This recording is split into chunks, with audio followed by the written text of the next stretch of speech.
그날 중국은 한 시대가 끝나는 소리를 들었습니다. 도광양회, 30년간 중국 외교의 심장이던 이 전략이 그 자리에서 꺼졌습니다. 중국 외교의 기조가 완전히 바뀐 순간이었죠. 도광양회는 끝났다. 시진핑 주석의 그 한마디는 단순한 선언이 아니었습니다. 중국이 세계 최고가 되겠다는 선전포고였고 그 첫 시험대에 오른 첫 타깃은 조용하지만 단단한 나라, 대한민국이었습니다. 하지만 한국은 중국의 반응에 무대응으로 일관했고 그런 대한민국을 중국은 반드시 굴복시키려 했습니다. 그러나 그땐 알지 못했습니다. 그들의 침묵이 중국의 전랑보다 훨씬 더 강하다는 사실을. 한국을 무시한 중국의 최후, 바로 시작하겠습니다. 그 전에 잠깐 1초 만에 누를 수 있는 좋아요 버튼을 꾹 눌러주시면 영상 제작에 아주 큰 힘이 됩니다. 그럼 바로 시작하겠습니다. 그날 나는 도광양회가 죽는 소리를 들었습니다. 30년간 중국을 지배해온 철칙이 한순간에 무너지는 그 소리를 말이죠. 베이징 중남회 회의실에서 시진핑 주석의 입에서 나온 단 한마디가 역사를 바꿨습니다. 도광양회는 끝났다. 그 순간 저는 알았습니다. 중국이 세계를 향해 칼을 뽑는 시대가 시작됐다는 것을 말이죠. 저는 장루이밍입니다. 중국 외교부 전략분석실에서 22년간 일해온 사람이죠. 상하이 외교 아카데미를 수석으로 졸업했고 인민대학교에서 정치전략 석사학위를 받았습니다. 제가 외교부에 들어온 건 1990년대 초였어요. 그때 중국은 지금과는 완전히 다른 나라였습니다. 천안문 사태의 충격이 채 가시지 않은 상태에서 우리는 세계의 따가운 시선을 받으며 살고 있었거든요. 중국은 그때 겁에 질려 있었습니다. 경제 제재의 외교적 고립까지 전 세계가 우리를 향해 손가락질하고 있었어요. 서방 언론들은 매일같이 중국의 인권 문제를 들먹이며 압박했고 국제사회에서는 중국을 경계의 대상으로 봤습니다. 바로 그 절망적인 순간에 한 남자가 나타났습니다. 덩샤오핑. 그는 중국이 살아남을 수 있는 유일한 전략을 제시했어요. 도광양회? 재능을 감추고 때를 기다린다. 이 네 글자가 이후 30년간 중국 외교의 성경이 됐습니다. 덩샤오핑은 더 구체적으로 말했습니다. 냉정하게 관찰하고 우리의 위치를 지키며 침착하게 대응하라. 절대 투각을 드러내지 말고 조용히 힘을 키워라. 100년은 변하지 말라. 저는 신입 공무원으로서 이 말을 처음 들었을 때 전율했습니다. 이것이야말로 중국이 서구 세계의 압박 속에서 살아남는 유일한 방법이라고 확신했거든요. 그리고 그 전략은 놀라울 정도로 성공했습니다. 중국은 정말로 조용히 힘을 키웠어요. 서방이 인권 문제를 제기하면 내정 간섭이라며 한마디로 일축했고 경제 성장에만 집중했습니다. 외교적으로는 최대한 자극하지 않으려 노력했죠. 20년이 흘렀습니다. 그 사이 중국은 완전히 다른 나라가 되어 있었어요. GDP는 세계 2위까지 올라섰고 군사력은 미국에 이어 최상위권에 자리 잡았습니다. 기술력도 실리콘밸리와 경쟁할 수 있는 수준까지 왔죠. 하지만 여기서 문제가 생겼습니다. 중국은 더 이상 조용히 숨을 수 있는 나라가 아니었어요. 덩샤오핑이 도광양회를 말했을 때 그 작고 가난한 나라가 아니었거든요. 이제는 모든 움직임이 세계의 주목을 받는 거대한 강국이 되어 있었습니다. 저는 그때 외교부 전략분석실 과장 자리에 있었어요. 매일 국제 정세를 분석하고 보고서를 작성하는 일이 제 업무였죠. 그런데 2010년대 들어서면서 점점 이상한 기류를 느끼기 시작했습니다. 아무리 조용히 있으려 해도 중국의 존재감 자체가 너무 커져버린 거예요.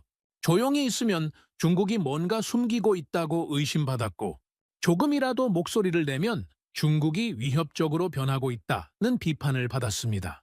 도광양 회의 딜레마였습니다. 그리고 한 지도자의 등장에 모든 것이 바뀌었습니다. 바로 시진핑이었죠. 시진핑 체제가 들어서면서 중국 외교의 분위기가 완전히 달라졌어요. 저는 그 변화를 현장에서 목격했습니다. 시진핑 주석이 취임한 지 얼마 안 된 어느 날이었어요. 갑작스럽게 전략분석실에 긴급회의 소집 명령이 떨어졌습니다. 전략기조 전면 재검토 회의, 최고위급 참석.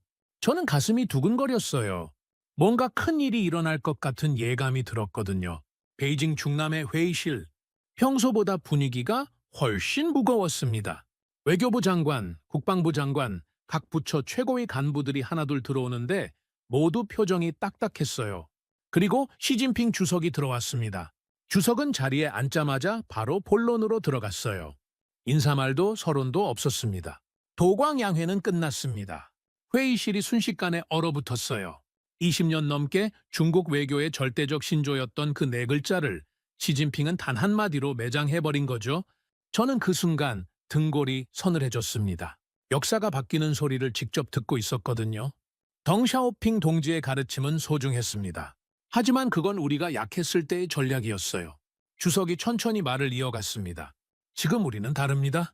GDP 세계 2위, 군사력 최상위권, 기술력도 미국과 경쟁하는 수준입니다.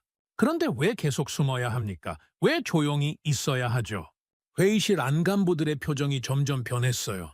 처음엔 당황, 그 다음엔 동요, 마지막엔 각성으로 말이죠. 숨는 것이 약함이 되는 시대가 왔습니다. 주석이 일어서서 창밖을 바라봤어요.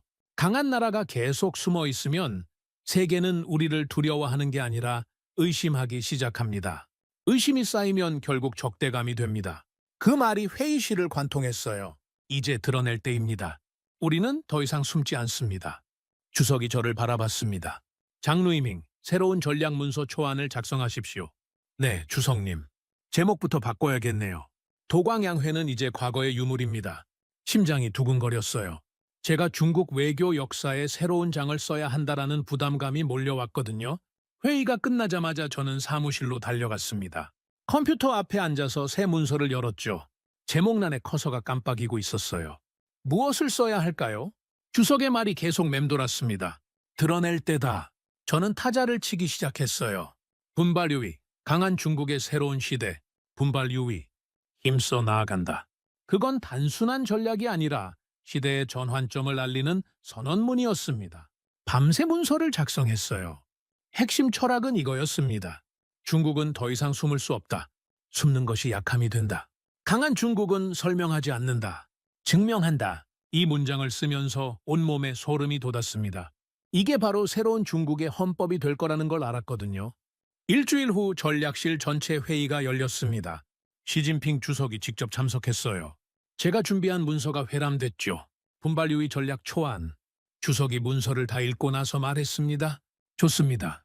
그런데 이제 문제는 누구에게 먼저 이 새로운 중국을 보여줄 것인가입니다. 회의실이 조용해졌어요. 모두가 그 의미를 알고 있었거든요. 첫 번째 시험 대상을 정해야 한다는 뜻이었습니다. 외교부 장관이 입을 열었어요. 미국은 어떻습니까? 주석이 고개를 저었습니다. 너무 큽니다. 직접 충돌은 위험해요. 일본은? 역사 문제가 복잡합니다. 감정이 개입되면 통제하기 어려워요. 인도는? 예측 불가능합니다. 너무 큰 변수죠. 베트남이나 필리핀은? 효과가 제한적입니다. 세계의 주목을 끌기 어려워요. 여러 의견이 나왔지만 주석은 계속 고개를 저었어요. 그때 회의실에 정적이 흘렀습니다. 주석이 잠시 침묵하더니 천천히 입을 열었어요. 한국입니다. 모든 시선이 주석에게 집중됐습니다. 한국이 적절합니다. 주석이 설명하기 시작했어요. 크기가 딱 적당합니다. 너무 작지도 않고 너무 크지도 않죠. 그리고 미국과 중국 사이에 있는 중간 국가입니다. 저는 그 순간 전율했어요. 최고 권력자가 한 나라의 운명을 결정하는 순간을 목격하고 있었거든요. 게다가 명분도 있습니다. 사드 배치 문제 말이에요. 주석의 목소리에 확신이 담겼습니다. 미국 미사일을 우리 코앞에 갖다 놨는데 가만히 있을 수는 없죠. 그리고 한국은 반격할 군사적 수단이 제한적입니다. 저는 빠르게 머릿속으로 계산했어요.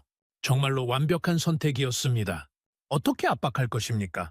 한 간부가 질문했어요. 주석이 미소를 지었습니다. 조용히, 그러나 확실하게. 전통적인 외교 채널은 사용하지 않겠습니다. 무슨 뜻입니까? 대사 소환도 없고 공식 성명도 없습니다. 하지만 효과는 확실할 거예요. 주석이 구체적으로 설명했습니다. 관광 금지, 한류 콘텐츠 차단, 중국 내 한국 기업 영업 제재. 모든 게 비공식적으로 이루어집니다. 중국은 말하지 않습니다. 그러나 모두가 이해하게 만들 것입니다. 그 순간 저는 깨달았어요. 이것이 바로 새로운 중국 외교의 시작이라는 걸 말이죠. 실행에 들어갔습니다. 한국 관광 비자 발급이 급격히 까다로워졌어요. 한류 스타들의 중국 활동이 하나둘 취소되기 시작했죠. 롯데, 현대 같은 대기업들의 중국 내 영업도 각종 이유로 제재받기 시작했습니다. 모든 게 조용히 진행됐어요. 언론 발표도 없었고 공식 성명도 없었습니다. 하지만 효과는 즉시 나타났어요. 한국 관광업계는 패닉에 빠졌고 롯데 매출은 급락했습니다. 한류 스타들의 스케줄은 전면 취소됐죠. 그런데 정작 한국 정부는 어떻게 반응했을까요? 아무 말도 없었습니다. 외교부 브리핑에서도 상황을 지켜보고 있다는 원론적인 답변만 나왔어요. 강력한 항의도 없었고 맞대응 조치도 없었습니다. 저는 그때 생각했어요. 완벽하다. 한국은 조용해졌다. 우리가 의도한 바로 그 반응이다. 세계 언론도 별로 관심을 보이지 않았어요. 사드 배치를 둘러싼 중국과 한국의 갈등 정도로만 보도했죠. 전 세계를 향한 무언의 메시지였습니다. 이런 일이 일어나는 걸 보고도 감히 중국에 반대하겠는가? 저는 성과 보고서를 작성했어요. 제목이 자랑스러웠습니다. 분발유의 전략 1호 사례, 대한민국 적용 결과, 보고서 결론 부분에 이렇게 적었어요. 한국은 대응하지 않았다. 완벽한 침묵. 새로운 중국 외교의 첫 번째 성공 사례로 기록된다. 그리고 개인적인 소감도 덧붙였습니다. 나는 이 전략의 설계에 참여한 사람이다. 그리고 지금 세계는 조용하다. 완벽한 성공이었어요. 한국은 굴복했고 국제사회도 개입하지 않았습니다. 중국이 원하면 언제든 이런 일을 할 수 있다는 걸 증명한 거죠. 단 한마디의 공식 발표 없이도 말이에요. 분발 유의. 우리는 더 이상 숨지 않습니다. 그날 도광양 회의 시대는 끝났고 강한 중국의 시대가 시작됐어요. 그리고 한국이 그 첫 번째 증거가 됐습니다. 조용하고 확실하게. 그때까진 모든 게 완벽했어요. 그때까진 말이죠. 우리는 한국이 조용하면 이긴 거라 생각했습니다. 그런데 조용한 건 우리 쪽이었어요. 초기 3개월간 한국은 정말로 침묵했습니다. 정부는 물론이고 언론도 기업들도 외교적 반응을 보이지 않았어요. 마치 아무 일도 없었다는 듯이 말이죠. 저는 그때 매일 한국 동향 보고서를 작성했습니다. 관광객 감소율, 한류 콘텐츠 차단 효과, 대기업 매출 하락폭. 모든 수치가 우리 예상대로 움직이고 있었어요. 완벽한 성과입니다. 저는 원래 보고 회의에서 자신 있게 발표했습니다. 한국 관광업계는 30% 매출 하락, 롯데는 중국 사업 부문에서 70% 손실을 기록했습니다. 한류 스타들의 중국 활동은 전면 중단 상태입니다. 회의실 분위기가 좋았어요. 간부들은 만족스러운 표정을 지었고 몇몇은 고개를 끄덕이며 훌륭하다는 평가를 내렸죠. 저는 보고서 말미에 이렇게 적었습니다. 사례 1호 성공적 억제 효과 달성, 대한민국, 그리고 개인 서명까지 했어요. 제가 이 성공의 설계자 중 한 명이라는 자부심이 있었거든요. 침묵은 굴복이었습니다. 그건 우리가 만든 룰이었어요. 하지만 90일이 지나면서 이상한 신호들이 포착되기 시작했습니다. 제가 처음 이상함을 느낀 건 한국 경제 지표를 분석할 때였어요. 관광, 유통, 콘텐츠 분야에서 분명히 타격을 받았는데 전체적인 회복 조짐이 나타나고 있었거든요. 이상합니다. 저는 데이터 분석팀에게 재검토를 요청했어요. 수치가 맞습니까? 하락 곡선이 너무 빨리 멈췄는데요. 확인해 봤는데 맞습니다. 내수 소비 구조가 급격히 전환되고 있어요. 전환이요? 네. 중국 관광객이 줄어든 대신 동남아 관광객이 늘어났고 중국 수출이 막힌 대신 중동과 유럽 마케팅을 확대하고 있습니다. 저는 그래프를 자세히 들여다봤습니다. 분명히 충격은 있었어요. 하지만 그 충격에서 회복하는 속도가 예상보다 훨씬 빨랐습니다. 왜 하락 곡선이 멈추죠? 이건 계획된 움직임 같은데요? 데이터팀 직원이 조심스럽게 말했어요. 혹시 저쪽에서 미리 대비책을 준비했던 건 아닐까요? 저는 그 말에 깜짝 놀랐습니다. 우리가 비밀리에 진행한 작전인데 한국이 미리 준비했다는 게 말이 되나요? 더 충격적인 건 콘텐츠 분야였습니다. 우리는 분명히 한류 콘텐츠를 차단했어요. TV 방송, 영화 상영, 음악 플랫폼에서 한국 콘텐츠를 모두 제거했죠. 완벽한 봉쇄였습니다. 그런데 3개월 후 문화통제부에서 올라온 보고서는 충격적이었어요. 막을수록 더 보입니다. 봉금 정책이 오히려 효과를 반감시키고 있습니다. 저는 즉시 담당자를 불러 설명을 듣했습니다. 무슨 말입니까? 우리가 차단했는데 어떻게 더 퍼집니까? VPN 사용이 급격히 증가했습니다. 특히 젊은 층에서요? VPN요? 네. 유튜브, 넷플릭스 같은 해외 플랫폼을 통해 한국 콘텐츠에 접근하고 있어요. 게다가 플랫폼 알고리즘이 한국 콘텐츠를 더 적극적으로 추천하기 시작했습니다. 저는 이해할 수 없었어요. 그럼 차단 이전보다 더 많이 보고 있다는 말입니까? 네. 시청량이 1.6배 증가했습니다. 이건 말이 안 됐어요.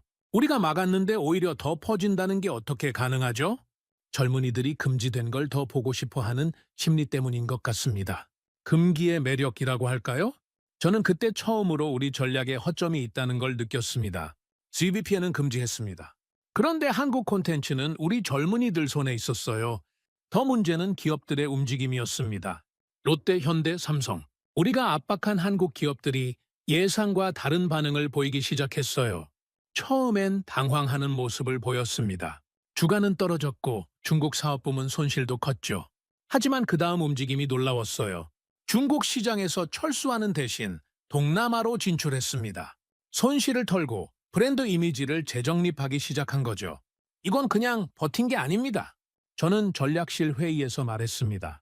저쪽은 구조를 바꿨습니다. 중국 의존도를 줄이고 다변화 전략으로 전환한 거예요. 부국장이 미간을 찌푸렸어요. 그럼 우리 압박이 효과가 없다는 말인가? 효과는 있었습니다. 하지만 그들이 그 효과를 흡수하고 적응해버렸어요. 이건 우리가 예상하지 못한 시나리오였습니다. 타격을 주면 굴복하거나 방역하는 게 정상인데 한국은 방향을 틀어버린 거예요. 그래프는 거짓말을 하지 않습니다. 그런데 이번엔 우리가 그걸 외면하려 했어요. 저는 처음으로 전략 수정이 필요하다고 판단했습니다. 한국에 대한 우리의 접근 방식에 근본적인 문제가 있다는 걸 깨달았거든요. 밤늦게까지 보고서를 작성했어요. 제목은 이거였습니다. 분발 유의 전략 수정안, 한국 정책 재검토 필요성. 핵심 내용은 이랬죠. 전랑 외교의 효과가 구조적으로 제한적일 수 있다. 대상국이 적응 능력을 보이는 경우 단순 압박보다는 다각적 접근이 필요하다. 이 문장을 쓰는 게 쉽지 않았어요. 제가 설계에 참여한 전략을 스스로 부정하는 것 같았거든요. 다음 날 아침 보고서를 제출했습니다. 그런데 결과는 충격적이었어요. 반려됐습니다. 고위 간부가 저를 별도로 불러서 말했어요. 이런 말은 보고서에 쓰지 말고 머릿속에만 넣어두게. 하지만 현실이 뭔가 한국이 아직도 우리한테 항의 한번 제대로 못하고 있지 않나? 그렇긴 하지만 경제적 적응이 아니라 몸부림이야. 시간이 지나면 결국 굴복할 거다. 저는 더 이상 말할 수 없었어요. 윗선에서 듣고 싶어 하지 않는 이야기였거든요. 그날 밤 저는 개인 노트에 이렇게 적었습니다. 나는 처음으로 전략 자체를 의심했다. 하지만 의심은 계속 커져갔어요. 한국 동향을 지켜볼수록 더 이상해졌거든요. 그들은 싸우지 않았습니다. 대신 방향을 틀었어요. 그게 더 무서웠습니다. 3개월이 6개월이 되고 6개월이 1년이 됐습니다. 한국은 여전히 조용했어요. 공식적인 항의도 없었고 맞대응 조치도 없었습니다. 하지만 무너지지도 않았어요. 오히려 변화하고 있었습니다. 중국 없는 생태계를 만들어가고 있었어요. 관광은 동남아와 유럽으로, 콘텐츠는 글로벌 플랫폼으로, 기업들은 다변화 전략으로. 저는 그 과정을 지켜보면서 점점 불안해졌습니다. 이건 방역은 아니지만 회피도 아니다. 전략적 변화다. 동료에게 털어놓았더니 이렇게 답했어요. 그래도 우리가 이겼잖아. 한국이 굴복했으니까. 굴복이라고 할 수 있을까요? 저들은 그냥 우리를 무시하고 다른 길로 간 것 같은데요. 무시? 그럴 리가. 우린 중국이야. 하지만 저는 확신할 수 없었어요. 한국의 침묵이 굴복인지 아니면 다른 의미인지 말이죠. 중국은 보복했지만 한국은 변화했습니다. 우리는 압박했지만 그들은 적응했어요. 우리는 차단했지만 그들의 콘텐츠는 우회로를 찾아 더 멀리 퍼져나갔습니다. 1년 후 저는 또 다른 보고서를 써야 했어요. 이번엔 성과평가 보고서였죠. 하지만 뭐라고 써야 할지 모르겠더라고요. 성공이라고 하기엔 뭔가 이상했고 실패라고 하기엔 한국이 아직도 조용했거든요. 결국 이렇게 썼습니다. 한국은 대응하지 않았다. 하지만 예상과 다른 회복 패턴을 보이고 있다. 지속 관찰 필요. 그리고 개인 노트에는 솔직한 심경을 적었어요. 이 나라는 조용히 움직인다. 그래서 더 무섭다. 예상과 다른 회복 곡선. 타깃이 아닌데 움직입니다. 차단했는데 퍼집니다. 이건 뭐죠? 그들은 방역하지 않았습니다. 하지만 우리가 만든 룰을 따르지도 않았어요. 그들만의 룰로 살아남고 있었습니다. 그리고 저는 점점 확신하게 됐어요. 우리가 틀렸을 수도 있다는 걸 말이죠. 나는 우리 전략이 만든 폐허를 보러 갔습니다. 그런데 거기엔 아무 폐허도 없었죠. 데이터로는 설명할 수 없는 일들이 계속 일어나고 있었습니다. 한국은 분명히 타격을 받았는데 무너지지 않았죠. 오히려 뭔가 다른 방향으로 움직이고 있었습니다. 저는 더 이상 베이징 사무실에서 보고서만 들여다볼 수 없었습니다. 직접 가보겠습니다. 전략실 부국장에게 말했더니 코웃음을 쳤습니다. 현장 확인은 불필요하다. 수치가 모든 걸 말해주고 있지 않나? 하지만 수치로 설명되지 않는 부분들이 있습니다. 수치로 설명되지 않는다고? 자네가 너무 깊이 생각하는 것 아닌가? 저는 고집을 부렸습니다. 한국은 정리가 안 되는 나라입니다. 내가 직접 가서 확인해 보겠습니다. 결국 출장 명분을 만들어 서울행 비행기에 올랐습니다. 출국 전 마지막 보고서에 이렇게 적었죠. 한국은 방역하지 않았다. 그러나 무너지지 않았다. 이건 패턴이 아니다. 서울 인천공항에 내렸을 때 저는 여전히 확신하고 있었습니다. 이번 방문으로 한국이 얼마나 위축되어 있는지 직접 확인할 수 있을 거라고 말이죠. 외교 세미나 참석이 명목이었지만 실제 목적은 달랐습니다. 우리 전략의 성과를 현장에서 점검하는 것이었죠. 입국장을 나오는 순간 예상치 못한 일이 벌어졌습니다. 기자가 저를 기다리고 있었죠. 장루이밍 선생님 잠깐만요. 저는 당황했습니다. 누가 제 일정을 알았을까요?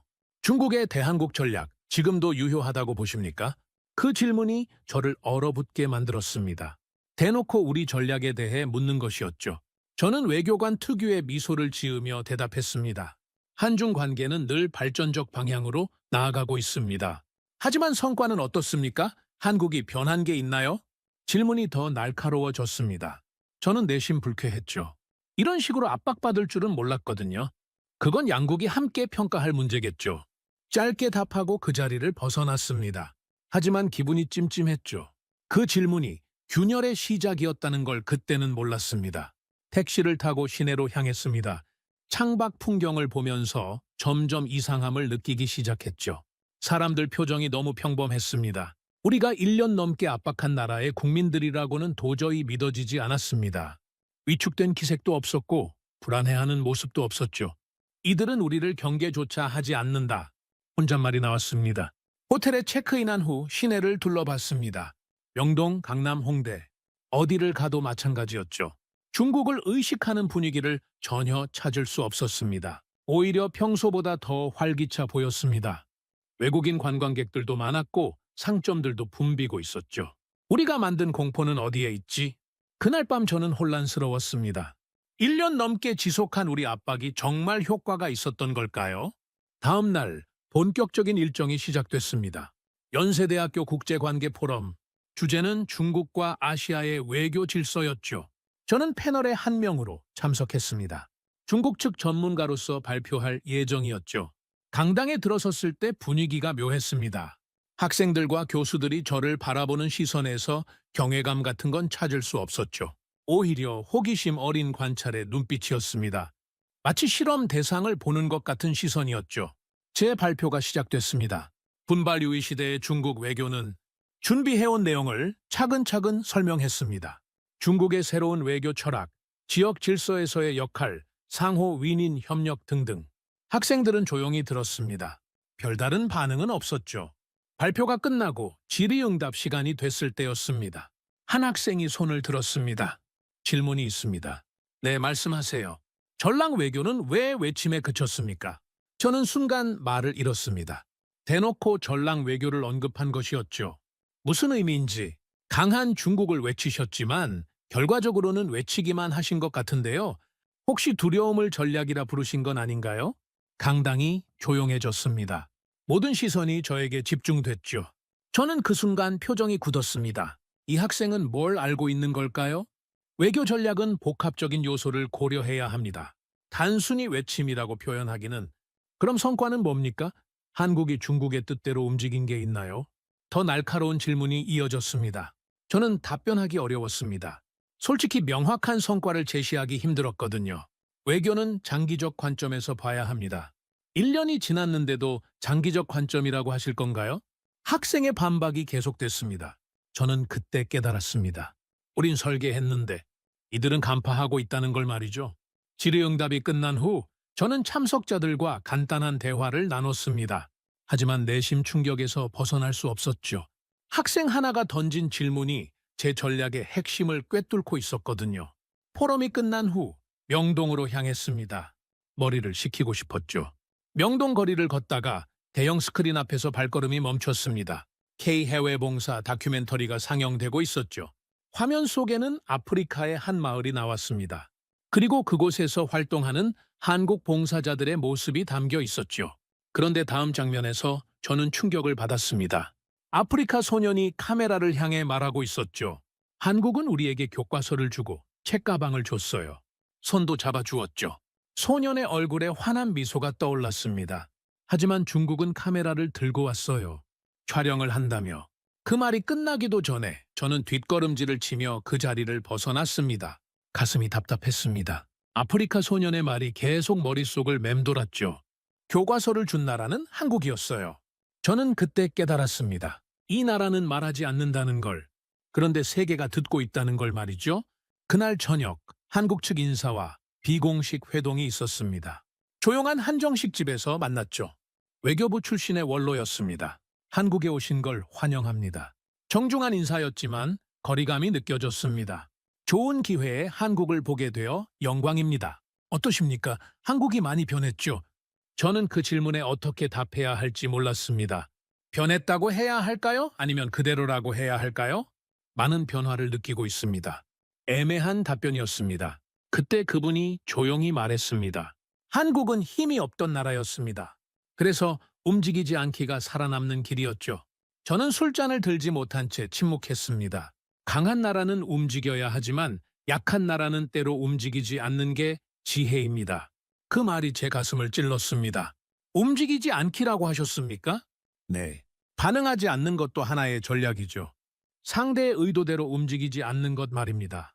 저는 그 순간 소름이 돋았습니다. 이들은 처음부터 알고 있었던 것이었죠. 우리의 의도를, 그리고 그에 대응하는 방법을 말입니다. 그래서 한국은 대응하지 않으신 거군요.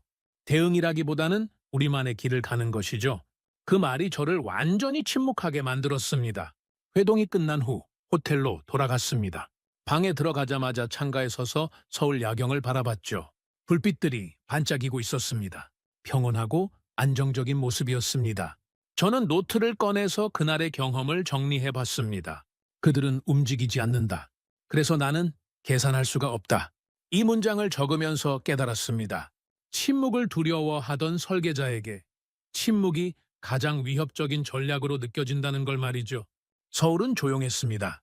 너무 조용해서 내 존재가 투명하게 느껴졌죠.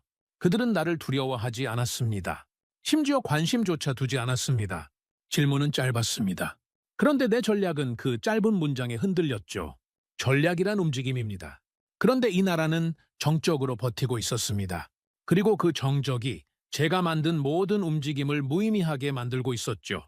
그날 밤 저는 마지막 메모를 남겼습니다. 나는 설계자였다. 그런데 지금 설계되지 않는 나라를 만났다. 그리고 한 줄을 더 추가했습니다. 이 나라는 말하지 않는다. 그런데 세계가 듣고 있다. 한국에서의 3일은 저에게 충격이었습니다. 우리가 만든 전략이 얼마나 허무한 것인지 깨달았거든요. 그들은 우리의 게임에 참여하지 않고 있었습니다. 대신 자신들만의 게임을 하고 있었죠. 그리고 그 게임에서 세계는 그들의 편이었습니다. 예측 불가능한 나라. 그게 제가 한국에 대해 내린 결론이었습니다. 내가 보고한 건 실패가 아니라 사실이었습니다. 그런데 그들은 실패를 선택했죠. 서울에서 돌아온 지 이틀 후 저는 중요한 결정을 내렸습니다. 비공개 전략 보고서를 작성하기로 한 것이었죠. 밤늦게까지 사무실에 남아서 키보드를 두드렸습니다. 제목부터 신중하게 정했습니다. K 무반응 전략 보고서, 침묵은 전략이 될 수 있는가? 이 제목 하나를 정하는데도 1시간이 걸렸습니다. 너무 자극적이어도 안 되고 그렇다고 너무 밋밋해서도 안 됐거든요. 요약 부분에는 핵심 메시지를 담았습니다. 한국은 대응하지 않았다. 그 침묵은 세계의 반응을 불러왔다. 이는 전란괴교의 첫 실패다. 이 문장을 쓰면서 손이 떨렸습니다. 제가 설계에 참여한 전략을 스스로 실패작이라고 규정하는 것이었거든요. 하지만 써야 했습니다. 서울에서 본 것들을 그대로 둘 수는 없었죠. 본문에는 더 구체적인 분석을 담았습니다. 전란괴교의 전제는 상대국의 반응이었다. 분노든 굴복이든 반응이 있어야 전략이 성공했다고 평가할 수 있다. 그런데 한국은 반응하지 않았다. 무반응은 우리가 예상하지 못한 변수였다. 이로 인해 전략 자체가 무의미해졌다. 한국의 침묵은 단순한 굴복이 아니라 새로운 형태의 저항이었다. 그리고 이 저항은 국제사회의 주목을 받고 있다.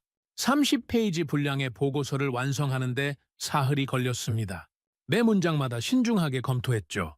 마지막 결론 부분에 이렇게 적었습니다. 전란괴교 전략의 수정이 시급하다. 무반응에 대한 대응 방안을 마련해야 한다. 그렇지 않으면 한국 사례가 다른 국가들에게 확산될 위험이 있다. 보고서를 완성한 후 저는 직속 상관인 왕웨이 부부장에게 직보고를 요청했습니다. 긴급 사안이 있어 개별 보고를 요청합니다. 왕웨이 부부장은 50대 후반의 베테랑 외교관이었습니다. 시진핑 집권 이후 전란괴교의 핵심 설계자 중 한 명이었죠. 다음 날 오후 중난하이 외교부 청사 3층 비밀 회의실에서 만났습니다. 회의실은 조용했습니다. 방음이 완벽하게 된 공간이었죠. 무슨 일인가, 루이밍? 왕웨이 부부장이 친근하게 물었습니다. 한국 관련 긴급 보고가 있습니다. 저는 준비해온 보고서를 건넸습니다. 부부장이 제목을 보더니 눈썹을 찌푸렸습니다. K-무반응 전략? 이게 무슨 말인가? 직접 읽어보시면 이해하실 겁니다. 부부장이 보고서를 펼쳐서 읽기 시작했습니다. 저는 긴장한 채로 기다렸죠. 10분쯤 지났을까요? 부부장이 보고서를 덮으며 말했습니다. 그들이 대응하지 않았다고? 그게 뭐가 중요하지? 예상치 못한 반응이었습니다. 부부장님, 그게 바로 중요합니다. 전략이 작동하려면 반응이 있어야 합니다. 한국은 그것을 부셔버렸습니다. 부숴버렸다? 과장이 심하군. 부부장의 목소리에 짜증이 섞여 있었습니다. 한국이 우리에게 항의했나? 맞대응했나? 아무것도 안 했잖아.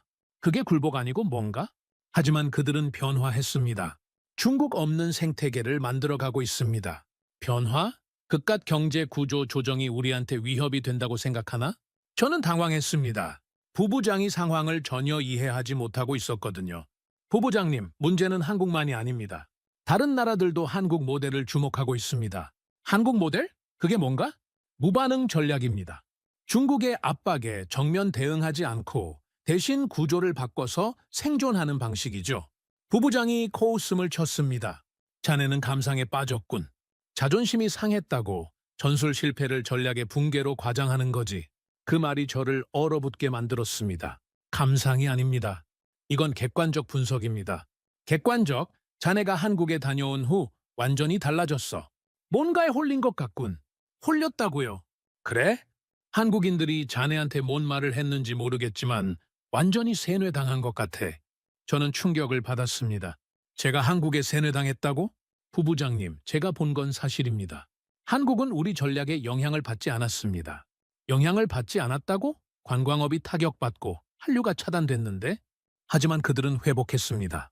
오히려 더 강해졌죠. 강해졌다는 게 뭔 말인가? 군사력이 늘어났나?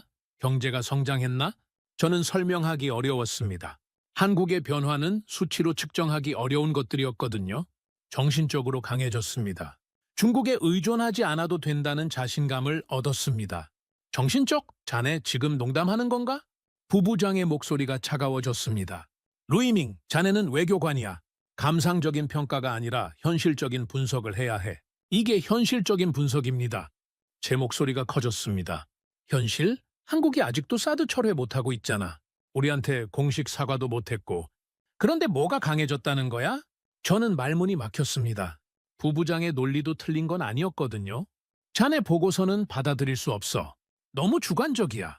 그럼 어떻게 하시겠습니까? 원래 계획대로 진행하면 돼.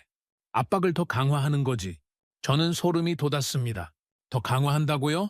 그래. 한국이 아직도 버티고 있다는 건 우리 압박이 부족했다는 뜻이야. 내 감정은 이해하겠어. 그런데 그게 전략이 되나? 부부장이 차가운 시선으로 저를 바라봤습니다. 루이밍, 외교는 감정이 아니라 힘의 논리야. 자네가 한국에서 뭘 봤는지 모르겠지만 그건 현실이 아니라 착각이야. 회의가 끝난 후 저는 멍한 상태로 사무실로 돌아왔습니다. 그들은 들을 것이다. 나는 분석했다. 회의 전까지만 해도 이런 희망을 품고 있었는데 완전히 빗나갔죠. 이틀 후 예상했던 결과가 나왔습니다. 비서가 서면 메모를 가져왔습니다. 부부장님께서 전달하라고 하셨습니다.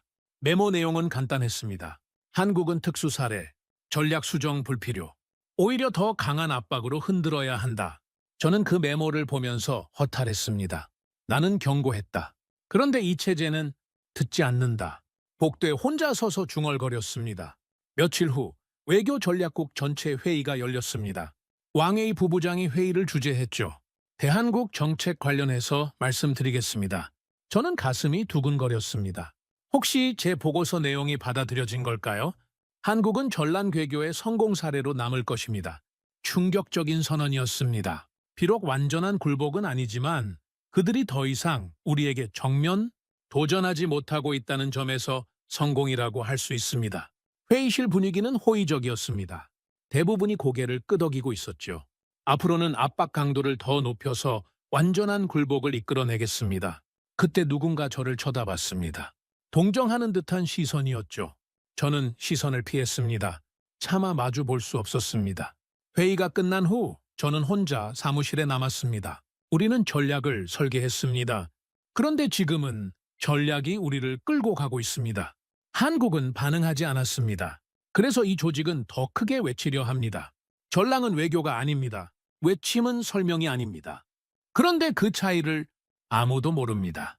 그날 밤 저는 책상 서랍에서 전란괴교 시뮬레이션 노트를 꺼냈습니다. 몇 년 전부터 써온 개인 기록이었습니다. 전략의 발전 과정과 개인적 소감을 적어둔 것이었죠. 마지막 페이지를 펼치고 펜을 들었습니다. 나는 설계자였다. 그러나 이 체제는 설계된 것을 끝까지 밀어붙인다. 망하더라도. 이 문장을 쓰고 나서 저는 페이지를 찢어냈습니다. 사무실 한 구석에 있던 잿더리에 성냥을 그어서 태웠습니다. 종이가 타면서 연기가 올라갔습니다. 제 마지막 희망도 함께 타는 것 같았죠. 망하더라도 끝까지 밀어붙인다. 그게 이 체제다. 불꽃이 꺼지고 재만 남았을 때 저는 창밖을 바라봤습니다. 베이징의 밤 풍경이 보였습니다. 여전히 화려하고 웅장했죠. 하지만 제 눈에는 모든 게 허무하게 느껴졌습니다. 이건 전략이 아니라 아집입니다. 하지만 아무도 그걸 인정하려 하지 않습니다.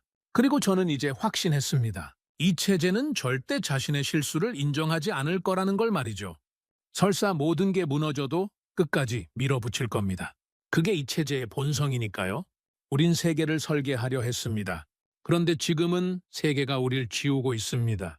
사장에서의 좌절 이후 저는 일상 업무에 매몰되려 노력했습니다. 더 이상 한국에 대한 분석이나 전략 수정을 언급하지 않았죠. 윗선에서 원하지 않는다는 걸 분명히 알았거든요. 하지만 제가 담당하고 있던 주변국 동향 분석 업무는 계속해야 했습니다.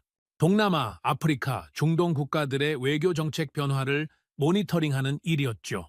그런데 3개월쯤 지났을 때 이상한 패턴을 발견하기 시작했습니다. 먼저 베트남이었습니다. 원래 보고서를 작성하면서 베트남의 대중국 정책 변화를 분석하고 있었는데 예상과 다른 곡선을 보였습니다.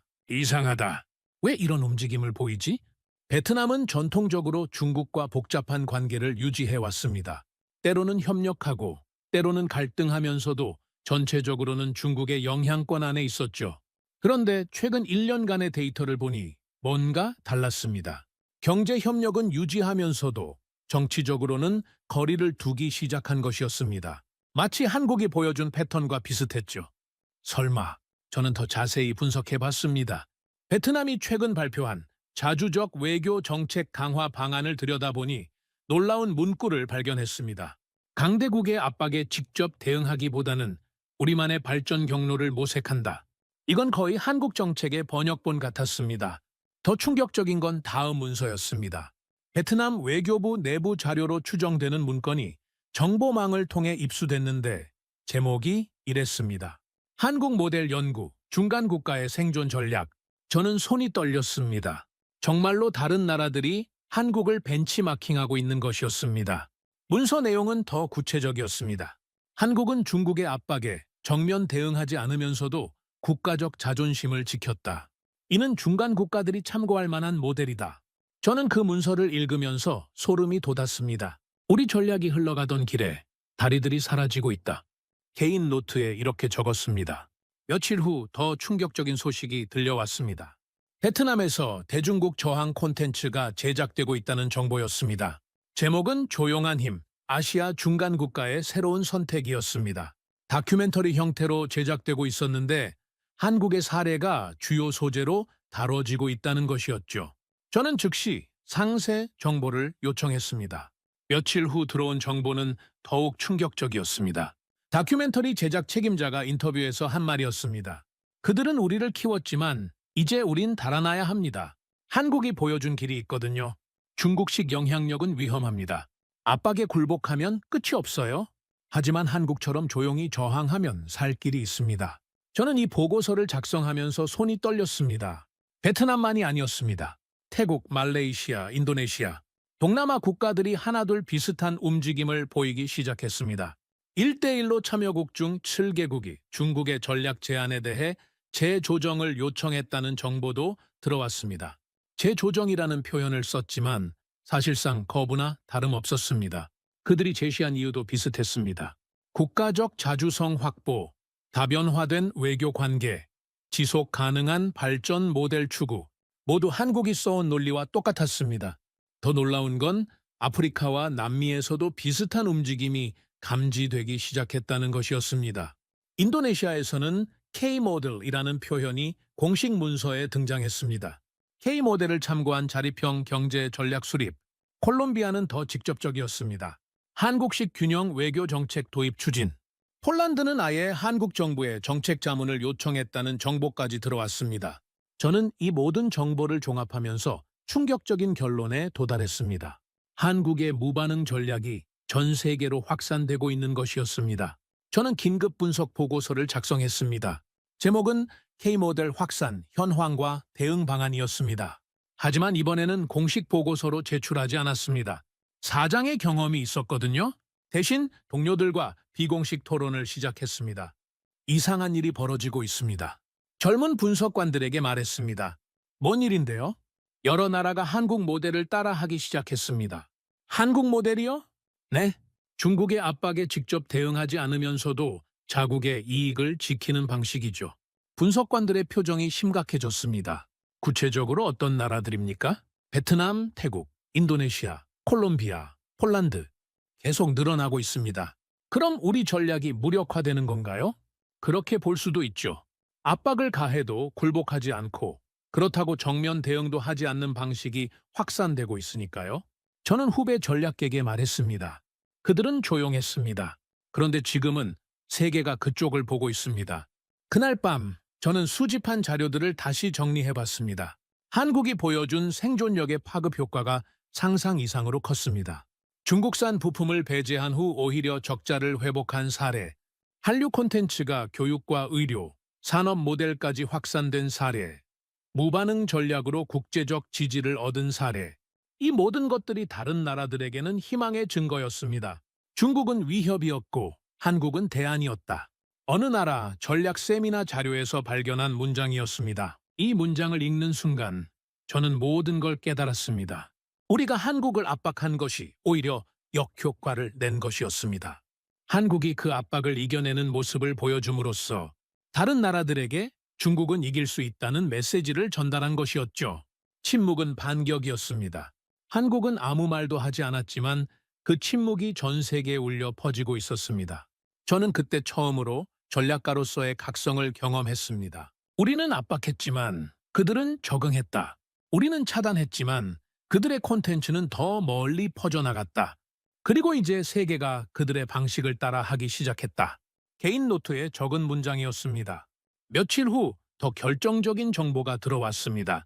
아프리카 경제사절단이 중국 대신 한국의 교육 지원을 요청했다는 것이었습니다. 이 이유가 충격적이었습니다. 한국의 교육 모델이 우리에게 더 적합하다. 중국은 너무 정치적이다. 동남아 각국 정상들이 K형 패러다임이라는 새로운 용어를 사용하기 시작했다는 정보도 들어왔습니다. K형 패러다임, 한국형 발전 모델을 의미하는 새로운 개념이었습니다. 저는 그날 밤 타자를 치다가 멈췄습니다. 우리가 만든 세계는 그들을 만들지 못했다. 이 문장을 쓰려다가 지웠습니다. 너무 절망적이었거든요. 하지만 현실은 그보다 더 절망적이었습니다. 우리는 세계의 중심이 되려 했지만 세계는 우리를 중심에서 제거하기 시작했습니다. 우리를 본받지 않습니다. 우리를 피합니다. 우리 전략은 따라하지 않습니다. 이제 반대 전략을 만듭니다. 그리고 그 반대 전략의 모델이 바로 한국이었습니다. 저는 그때 깨달았습니다. 이건 패배가 아니라 퇴출이라는 걸 말이죠. 한국은 우리와 싸우지 않았습니다. 대신 우리 없는 세계를 만들어갔습니다. 그리고 그 세계에 다른 나라들이 하나둘 합류하기 시작한 것이었습니다. 침묵은 무기가 될 수 없다고 믿었습니다. 하지만 지금 그 침묵이 우리를 지우고 있습니다. 그들은 아무 말도 하지 않았습니다. 그런데 모든 나라가 거길 따라갑니다. 저는 그날 밤 마지막 분석을 끝내며 생각했습니다. 우리는 전략을 외쳤고 그들은 생존을 선택했습니다. 그리고 세계는 생존을 택한 쪽의 편에 서기 시작했습니다. 이제 우리는 혼자가 되어가고 있었습니다. 전략은 완성되었지만 세계는 그 전략을 더 이상 믿지 않았습니다. 5장에서 K모델의 확산을 목격한 후 저는 더 큰 충격이 기다리고 있다는 걸 예감했습니다. 그리고 그 예감은 곧 현실이 됐죠. 첫 번째 충격은 일본에서 왔습니다. 일본 경제안보법 발효로 중국 반도체 기술 전면 차단. 뉴스 헤드라인을 보는 순간 저는 얼어붙었습니다. 일본이 이렇게 노골적으로 중국을 겨냥한 법안을 통과시킨 것은 처음이었거든요. 더 충격적인 건 법안의 내용이었습니다. 중국 의존적 공급망 구조 탈피, 기술 주권 확보, 자주적 경제 안보 체계 구축. 모든 표현이 한국이 써온 논리와 똑같았습니다. 저는 즉시 일본 동향 분석 보고서를 요청했습니다. 결과는 더욱 충격적이었습니다. 일본 정부 내부에서 한국 모델 벤치마킹이라는 표현이 공식적으로 사용되고 있었다는 것이었죠. 일본 경제산업성 내부 문서에는 이런 문구가 있었습니다. 한국의 대중국 정책이 일본에 시사하는 바가 크다. 직접 대립보다는 구조적 독립을 추구하는 방식이 효과적이다. 일본이 한국을 벤치마킹한다는 것 자체가 놀라웠지만 더 놀라운 건 그 이유였습니다. 한국은 중국의 압박을 받으면서도 국가적 품격을 잃지 않았다. 이는 일본이 참고할 만한 사례다. 이건 단순한 경제 정책이 아니었습니다. 외교 철학의 변화였죠. 며칠 후 유럽연합에서도 비슷한 움직임이 시작됐습니다. EU 중국산 배터리 보조금 조사 개시. 표면적으로는 무역 분쟁 같아 보였지만 내용을 자세히 들여다보니 본질이 달랐습니다. EU 집행위원회 성명서에 이런 문구가 있었습니다. 경제적 상호 의존이 정치적 종속으로 이어져서는 안 된다. 우리는 자주적 선택권을 지켜야 한다. 이것도 한국이 일관되게 주장해온 논리였습니다. 그리고 미국까지 나섰습니다. 미국 프렌드쇼어링 정책 공식 확대 발표, 공급망 재편이라는 명목이었지만 실제로는 중국 배제 정책이었죠. 저는 이 모든 상황을 종합하면서 끔찍한 깨달음에 도달했습니다. 이건 외교가 아니다. 이건 방역이다. 중국이라는 위험으로부터 개인 노트에 적은 문장이었습니다. 더욱 충격적인 건 국제 포럼에서의 변화였습니다. 아시안스란 정상회의에서 중국이 배제됐다는 소식이 들려왔습니다. 공식적으로는 일정 조율 문제라고 했지만 실제로는 의도적 배제였죠. 세계 지식 포럼에서는 더 노골적이었습니다. 중국식 해법 주제 세션 삭제. 기획 단계에서는 있었던 중국 관련 세션이 갑자기 사라진 것이었습니다. 저는 이 포럼에 참석 예정이었는데 갑자기 초청이 취소됐습니다. 이유는 프로그램 변경이었죠. 대신 추가된 세션의 제목이 충격적이었습니다. K모델 중간 국가의 새로운 생존 전략. 한국이 중국을 대신해서 주요 의제가 된 것이었습니다. 저는 그 순간 모멸감을 느꼈습니다. 우린 공식 의제에서 지워졌다. 이건 외교적 처형이다. 참석하지 못한 포럼의 자료를 나중에 입수해서 읽어봤는데 더욱 충격적이었습니다. 한 외국 대표의 발언이 그대로 기록되어 있었습니다. 중국은 더 이상 참고서가 아닙니다. 지금은 변수가 됐습니다. 변수. 우리가 해법이 아니라 문제가 되었다는 뜻이었습니다. 그런데 더 치명적인 일이 벌어졌습니다. 중국 전략 내부 문서가 해외 언론에 유출된 것이었습니다. 제목부터 치명적이었습니다. 전란괴교 지침서, 대상국별, 압박 전략, 문서의 일부 내용이 공개되면서 전 세계가 중국의 의도를 추측이 아닌 확신으로 받아들이기 시작했습니다. 의도가 노출된 전략은 무기일 수 없다. 이건 외교의 기본 원칙이었습니다. 전략의 핵심은 상대방이 모르는 데 있는데 모든 게 공개되어 버린 것이었죠. 유출된 문서에는 한국에 대한 분석도 포함되어 있었습니다. 한국은 모범적 압박 사례로 다른 국가들에 대한 시범 케이스로 활용한다. 이 문구가 공개되면서 국제사회의 반응은 더욱 격렬해졌습니다. 중국이 한국을 실험 대상으로 삼았다는 분석이 쏟아져 나왔죠. 그리고 한국에 대한 국제적 동정과 지지가 급증했습니다. 한국은 중국의 패권주의에 맞선 첫 번째 희생자이자 첫 번째 성공 사례, 이런 평가가 나오기 시작했습니다.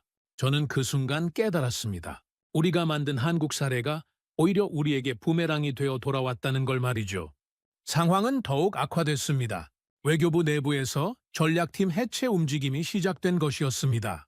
전략분석실 조직 개편 검토, 공식 명칭이었지만 사실상 해체 통보였습니다. 저는 직속 상관으로부터 개별 면담 요청을 받았습니다. 루이밍, 자네 어떻게 할 생각인가? 왕웨이 부부장의 첫 마디였습니다. 무슨 말씀이신지. 조직 개편이야. 전략분석실이 축소된다. 축소요. 일부 인원은 다른 부서로 전환하고 일부는 새로운 업무를 맡게 될 거야. 저는 가슴이 두근거렸습니다. 새로운 업무라고 하시면 디지털 프로파간다 팀으로 전환하는 거지. 온라인 여론 관리 업무야. 충격이었습니다. 전략가에서 선전가로 전락하라는 것이었죠. 부부장님, 저는 전략 분야에서 계속 일하고 싶습니다. 전략? 지금 우리에게 무슨 전략이 필요한가? 부부장의 목소리가 냉랭했습니다. 전란괴교는 실패했어. 인정해야 해. 처음으로 윗선에서 실패를 인정하는 말이 나왔습니다. 그럼 새로운 전략은 없어. 이제는 방어 모드야. 방어요? 그래. 우리가 공격적으로 나갈 시대는 끝났어. 이제는 어떻게 체면을 지키면서 후퇴할지를 고민해야 해. 저는 그 말에 충격을 받았습니다. 우리는 전략가가 아니라 이제 선정하야. 동료의 말이었습니다. 같은 팀에서 일하던 몇몇 동료들이 이미 다른 부서로 전환 명령을 받았다는 소식도 들려왔습니다. 저는 그날 밤 혼자 사무실에 남았습니다. 텅 빈 사무실에서 제가 몇 년간 작성해온 전략 문서들을 정리하면서 생각했습니다. 내가 설계한 세상에서 내가 쫓겨났다. 아무도 없는 공간에서 중얼거렸습니다. 창밖으로 베이징 시내가 보였습니다. 여전히 화려하고 웅장했지만 제 눈에는 모든 게 허상 같았습니다. 우리는 강력한 중국을 만들었다고 생각했습니다. 하지만 실제로는 고립된 중국을 만들어버린 것이었죠. 전략은 완성되었습니다. 분발 요인은 완전히 구현됐고 전란괴교는 전 세계에 과시됐습니다. 하지만 그 결과는 예상과 정반대였습니다. 세계는 우리 전략을 믿지 않게 됐습니다. 오히려 경계하고 배제하기 시작했죠. 그리고 그 대안으로 한국 모델을 택했습니다. 중국은 외교를 했지만 세상은 방어를 택했다. 그날 밤 제가 노트에 적은 마지막 문장이었습니다. 며칠 후 최종 통보가 내려왔습니다. 전략분석실 해체, 인원 타 부서 전환. 저는 국제여론관리팀으로 배치됐습니다. 이름만 들어도 알 수 있었습니다. 전략을 수립하는 곳이 아니라 실패를 감추는 곳이었죠. 첫 업무 브리핑에서 들은 말이 모든 걸 요약해 줬습니다. 우리 역할은 중국의 이미지를 관리하는 것입니다. 공격적 외교 정책의 부작용을 최소화하고 국제사회의 오해를 풀어주는 것이죠. 오해라고 했습니다. 하지만 그건 오해가 아니라 정확한 이해였습니다. 세계가 중국을 제대로 본 것이었죠. 그리고 그 결과가 지금의 고립이었습니다. 설계자는 사라지고 감시자만 남았습니다. 우리는 전략을 세웠지만 세계는 신뢰를 기준으로 행동했습니다. 무기를 믿지 않으면 무기조차 두렵지 않습니다. 침묵으로 방역한 한국은 조용히 남았고 우린 시끄럽게 사라져가고 있었습니다. 저는 그때 처음으로 완전한 절망을 느꼈습니다. 전략가로서의 생명이 끝났다는 걸 깨달았거든요. 이제 저는 실패를 포장하는 일만 남았습니다. 그리고 그 실패의 핵심에는 우리가 무시했던 한국의 침묵이 있었습니다. 우리는 전략을 말했고 그들은 생존을 선택했습니다. 국제여론관리팀으로 옮긴 지 2달이 지났을 때 저는 충격적인 보고서를 접하게 됐습니다. 제가 더 이상 전략 분야에서 일하지 않았음에도 불구하고 한국 관련 자료들은 계속 제 앞으로 흘러들어왔죠. 그런데 이번엔 차원이 달랐습니다. 국제 전략 싱크탱크에서 발표한 보고서였는데 제목부터 충격적이었습니다. The nation that did nothing and won. 아무것도 하지 않은 나라, 그리고 승리했다. 저는 그 제목을 보는 순간 온몸이 얼어붙었습니다. 한국을 다룬 보고서라는 걸 즉시 알 수 있었거든요. 보고서 내용은 더욱 충격적이었습니다. 한국은 중국의 외교 공세 이후에도 정치적 대응을 최소화했다. 단 한 번도 대응 전략을 공식 발표한 적이 없으며 맞대응 조치도 취하지 않았다.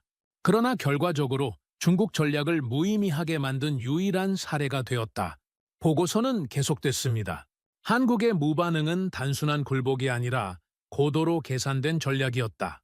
상대방의 의도대로 움직이지 않음으로써 상대방의 전략 자체를 무력화시킨 것이다. 저는 그 문장을 읽으면서 소름이 돋았습니다. 그들은 아무것도 하지 않았고 그래서 아무것도 빼앗기지 않았다. 이것이 보고서의 결론이었습니다. 더 놀라운 건 후속 내용이었습니다. 한국 모델은 이제 소프트 레지스탕스 소프트 레지스턴스의 새로운 패러다임으로 평가받고 있다. 직접적 대립 없이 압박을 무력화시키는 방법론으로 연구되고 있다. 저는 그때 깨달았습니다. 한국이 우리를 상대로 벌인 것은 저항이 아니라 진화였다는 걸 말이죠. 며칠 후 더 구체적인 정보가 들어왔습니다. 한류 콘텐츠의 글로벌 확산 현황 자료였습니다. 수치가 놀라웠습니다. K-POP, K-드라마를 넘어서 이제는 K-교육, K-医療, K-스타트업까지 전 영역으로 확산되고 있었습니다. 특히 충격적인 건 아프리카와 남미에서의 반응이었습니다. K-콘텐츠 플랫폼, 프랑스, 브라질, 케냐에서 자체 브랜드화, K-식품, BTS 드라마를 넘어 정서 모델로 확산, 정서 모델. 이 표현이 제게는 특별히 와닿았습니다. 우린 감정을 무기로 삼았고 그들은 감정을 시장으로 바꿨다. 제가 그날 밤 노트에 적은 문장이었습니다. 더 충격적인 자료가 계속 들어왔습니다. 유럽의 한 대학에서 발표한 K-모델 분석 연구였습니다. 연구진들이 한국의 대응 방식을 3가지 영역으로 분석했더라고요. 첫째, 경제적 자립 중국 의존도를 줄이면서 내수 시장을 확대하고 공급망을 다변화한 점. 둘째, 외교적 절제, 선제적 대응 대신 지속적 생존 전략을 택한 점. 셋째, 디지털 영향력 메타버스, 게임, 교육 콘텐츠를 통해 소프트 파워를 확장한 점. 연구 결론이 더욱 충격적이었습니다. 중국은 외침이었고 한국은 회복이었다. 세계는 회복을 선택했다. 저는 이 문장을 읽고 한참을 멍하니 있었습니다. 우리가 그토록 강조했던 강한 중국이 세계에게는 위협으로 받아들여졌고 한국의 조용한 회복이 희망으로 여겨진 것이었습니다. 그런데 더 중요한 변화가 중국 내부에서 일어나고 있었습니다. 마지막 전략회의가 소집된 것이었습니다. 대외전략 최종평가회의. 공식 명칭이었지만 사실상 전란궤교의 종료를 선언하는 자리였습니다. 저는 더 이상 전략팀 소속이 아니었지만 과거 관련자라는 이유로 참석하게 됐습니다. 회의실 분위기는 처참했습니다. 과거 전란궤교를 주도했던 인물들의 표정이 모두 굳어 있었죠. 회의를 주재한 새로운 부부장이 질문을 던졌습니다. 이제 누가 우리의 전략을 따릅니까? 회의실에 정적이 흘렀습니다. 아무도 답하지 못했습니다. 베트남은 한국 모델을 연구하고 있고 태국은 K형 패러다임을 도입했으며 인도네시아는 한국에 정책 자문을 요청했습니다. 부부장의 목소리가 차가웠습니다. 일본은 우리를 경계 대상으로 분류했고 유럽은 우리를 변수로 취급합니다. 미국은 아예 우리를 고립시키려 합니다. 그런데 한국은 어떻습니까? 그들은 아무 말도 하지 않았습니다. 그런데 지금 세계가 그들을 주목하고 있습니다.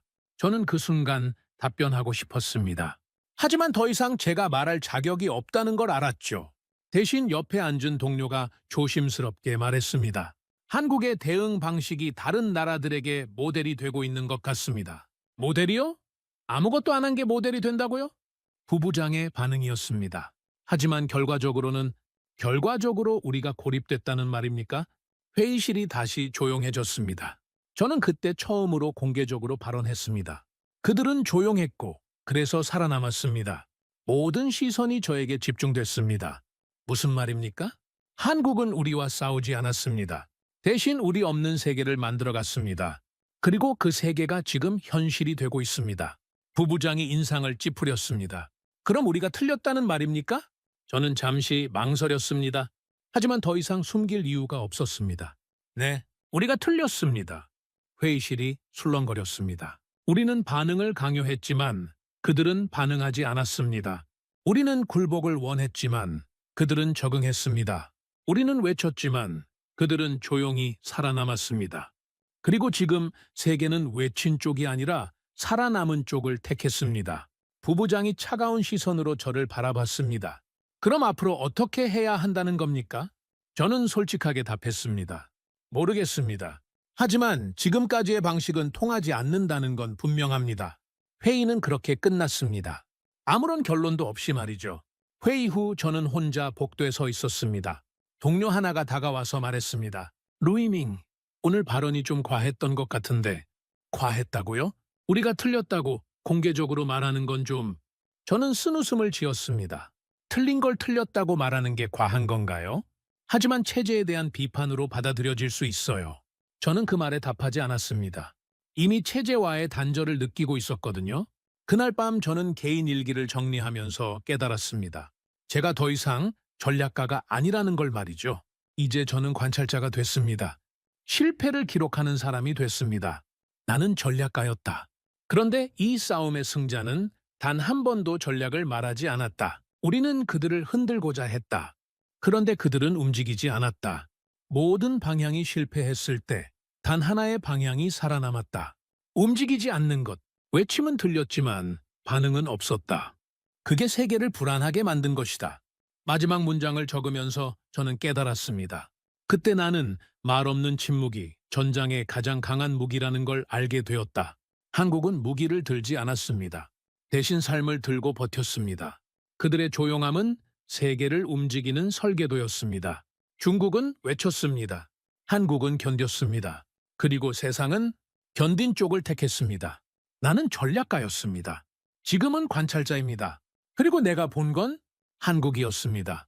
전략 없는 전략, 그것이 한국의 전략이었습니다. 그리고 그 전략이 우리의 모든 전략을 무너뜨렸습니다. 침묵이란 전략이 있다는 걸 그들은 이미 알고 있었습니다. 우리는 소리쳤지만 그들은 살아냈습니다. 세계는 그들을 선택했습니다. 조용한 자의 승리였습니다. 세계는 이제 한국을 따라갑니다. 마지막 전략회의가 끝난 지 6개월이 지났을 때 저는 더 이상 전략가가 아니라 역사의 기록자가 되어 있었습니다. 국제 여론관리팀에서 하는 일은 단순했죠. 중국의 실패를 포장하고 체면을 유지하는 것이었습니다. 하지만 현실은 포장할 수 없을 만큼 명확했습니다. 그날도 평상시처럼 국제 동향 자료를 정리하고 있었는데 한 문서가 제 눈에 들어왔습니다. UN 개발 프로그램 UNDP 보고서였습니다. 제목을 보는 순간 저는 손이 떨렸습니다. Korean Model A New Paradigm for Crisis Recovery and Sustainable Development. 한국 모델 위기 회복과 지속 가능한 발전을 위한 새로운 패러다임. 유엔이 공식적으로 한국 모델을 새로운 기준으로 제시한 것이었습니다. 보고서 내용은 더욱 충격적이었습니다.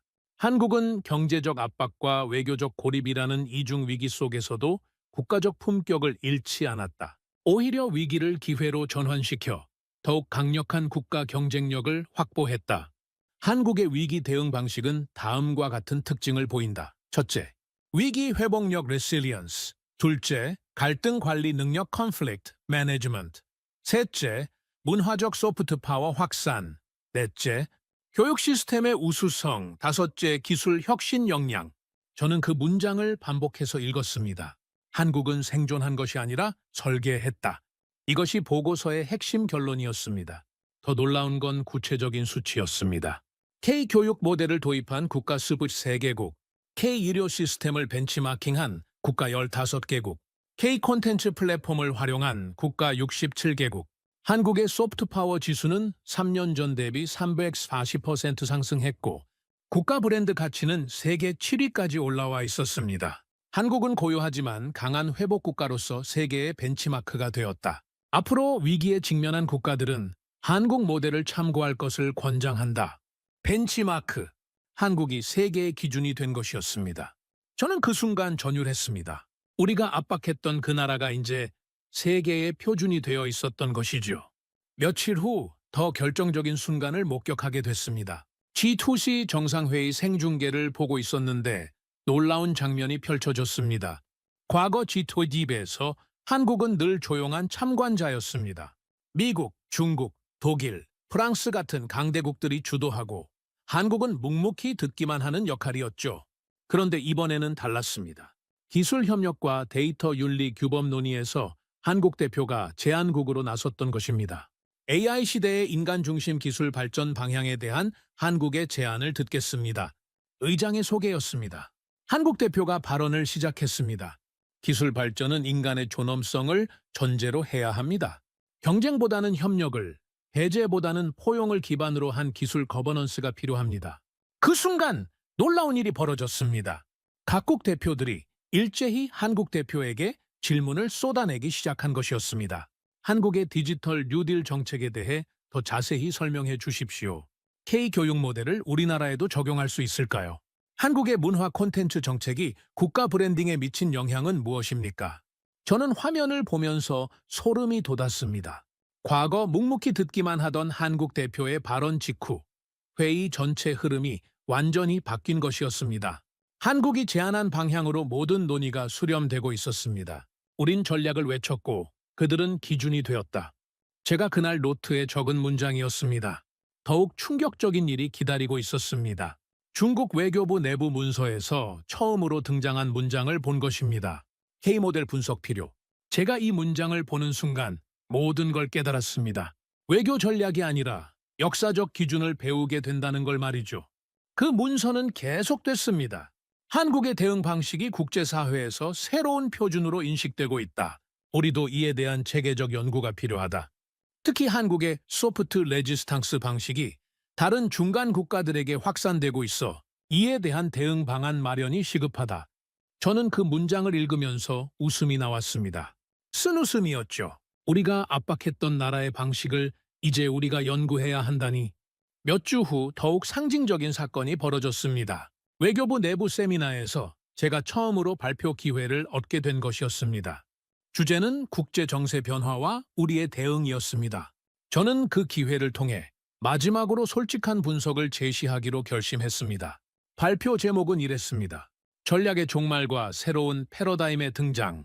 중국 전략은 일방향이었습니다. 우리는 압박하고 상대방은 반응해야 한다고 생각했죠. 하지만 이제는 복합적이고 감성적인 설계가 필요합니다. 청중들의 표정이 굳어지기 시작했습니다. 전란 괴교는 상대방의 반응을 전제로 한 전략이었습니다. 그런데 한국은 반응하지 않았습니다. 그 순간 우리 전략은 무의미해졌죠. 더 중요한 건 한국의 무반응이 다른 나라들에게 새로운 모델이 되었다는 점입니다. 청중 중 한 명이 질문했습니다. 그럼 우리가 틀렸다는 말입니까? 저는 주저하지 않고 답했습니다. 네, 우리가 틀렸습니다. 회의실이 술렁거렸습니다. 전략이 아닌 삶. 그게 한국이 우리에게 준 대답이었습니다. 우리는 외교를 전쟁으로 이해했지만 그들은 외교를 생존으로 이해했습니다. 그리고 생존한 쪽이 이겼습니다. 발표가 끝난 후 좌중이 침묵했습니다. 저는 그 침묵 속에서 말했습니다. 이제 우리에게 필요한 건 새로운 전략이 아니라 겸손입니다. 한국에게서 배우는 겸손 말입니다. 발표 후 저는 중요한 결정을 내렸습니다. 개인적으로 한국을 다시 방문하기로 한 것이었습니다. 이번에는 공무가 아니라 순전히 개인적인 여행이었습니다. 변화된 시각으로 그 나라를 다시 보고 싶었거든요. 3년 만에 다시 밟은 인천공항은 완전히 달라 보였습니다.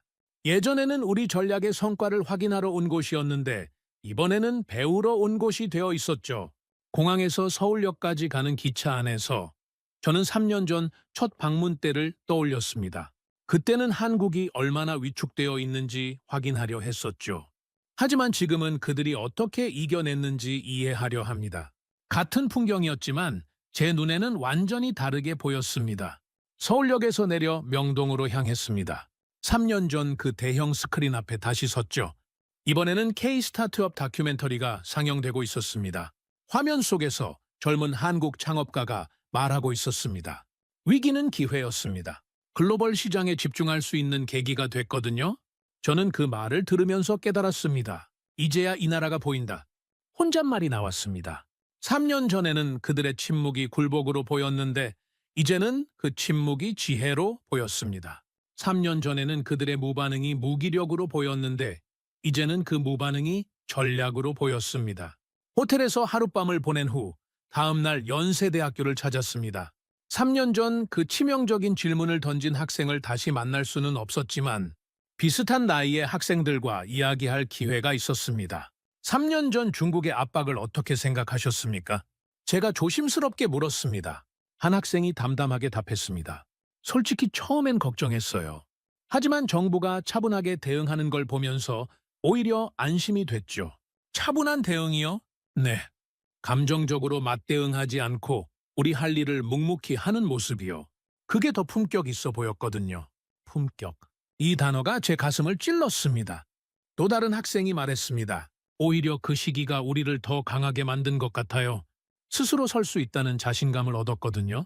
저는 그 말을 들으면서 전율했습니다. 우리의 압박이 그들을 약하게 만든 게 아니라 오히려 더 강하게 만들었던 것입니다. 마지막 날 저녁, 저는 3년 전 만났던 그 한국 외교부 출신 원로를 다시 만났습니다. 같은 한정식집이었죠. 3년 만이군요. 그때와 생각이 바뀌셨습니까? 그분이 온화한 미소로 물었습니다. 저는 솔직하게 답했습니다. 완전히 바뀌었습니다. 그때는 이해하지 못했는데 이제는 존경합니다. 존경이라고 하시니? 네. 한국의 지혜를 존경합니다. 침묵하는 용기, 견디는 힘, 그리고 무엇보다 품격을 잃지 않는 모습을 존경합니다. 그분이 조용히 말했습니다. 감사합니다. 하지만 우리도 많이 배웠어요. 위기를 통해서 말이죠. 무엇을 배우셨습니까? 진짜 힘이란 소리치는 게 아니라 조용히 견디는 것이라는 걸요. 바로 제가 깨달은 것과 같은 말이었습니다. 귀국 후 저는 본격적으로 회고록을 작성하기 시작했습니다. 수개월에 걸쳐 써내려간 회고록의 첫 페이지에는 이런 문장이 있었습니다. 나는 처음엔 한국을 설계의 대상이라 여겼다. 그러나 지금은 그들을 따라 배워야 할 시대로 기억한다. 회고록을 쓰면서 저는 한국에서 경험했던 모든 순간들을 다시 떠올렸습니다. 첫 방문 때의 당황스러움, 학생의 날카로운 질문, 아프리카 소년의 증언, 그리고 최근 재방문에서의 깨달음까지 모든 순간이 저에게는 변화의 과정이었습니다. 회고록 중간 부분에서 저는 이렇게 적었습니다. 한국은 처음부터 다른 게임을 하고 있었다. 우리는 힘의 게임을 했지만 그들은 생존의 게임을 했다. 우리는 단기적 승리를 추구했지만 그들은 장기적 지속을 추구했다. 우리는 외부를 향해 소리쳤지만 그들은 내부를 향해 노력했다. 그리고 결과는 명확했다. 회고록의 마지막 장에서 저는 한국에 대한 진심 어린 감사를 표현했습니다. 한국은 설명하지 않았다. 하지만 지금 세계는 설명을 요청하고 있다. 그들은 전략을 외치지 않았다. 하지만 지금 모든 나라가 그들의 방식을 묻고 있다. 한국은 무기를 들지 않았다. 대신 삶을 들고 버텼다. 그리고 그 삶이 세계를 움직이는 가장 강력한 힘이 되었다. 나는 한때 한국을 경계했다. 지금은 기록한다. 그들은 아무 말도 하지 않았다. 그런데 그 침묵이 내게 가장 큰 가르침을 주었다. 마지막 문장을 쓸 때 저는 감정이 북받쳐 올랐습니다. 우린 말했고 그들은 살아냈다. 세계는 그들을 선택했다. 나는 이제 그 선택이 옳았다고 생각한다. 한국은 위대한 나라다. 조용하지만 위대한 나라다. 그리고 나는 그 위대함을 이해하게 된 것을 감사하게 생각한다. 회고록을 완성한 후 저는 창밖을 바라봤습니다. 베이징의 하늘이 보였습니다. 여전히 웅장하고 거대했지만 이제는 다르게 느껴졌습니다. 크기가 전부가 아니라는 걸 깨달았거든요. 한국은 우리보다 작은 나라였습니다. 하지만 그들의 정신은 우리보다 훨씬 컸습니다. 그들은 우리에게 가장 중요한 것을 가르쳐 주었습니다. 진짜 강함이란 소리치는 것이 아니라 조용히 견디는 것이라는 걸 말이죠. 진짜 승리란 상대를 굴복시키는 것이 아니라 자신을 지켜내는 것이라는 걸 말이죠. 진짜 전략이란 움직임이 아니라 때로는 정적이라는 걸 말이죠. 저는 그날 밤 마지막으로 개인 노트에 이렇게 적었습니다. 오늘로써 나는 전략계서 학습자가 되었다. 그리고 내 첫 번째 선생님은 한국이다. 고요한 선생님, 침묵한 선생님, 하지만 가장 위대한 선생님이다. 세계는 이제 한국을 따라갑니다. 그리고 저도 그 대열에 합류했습니다.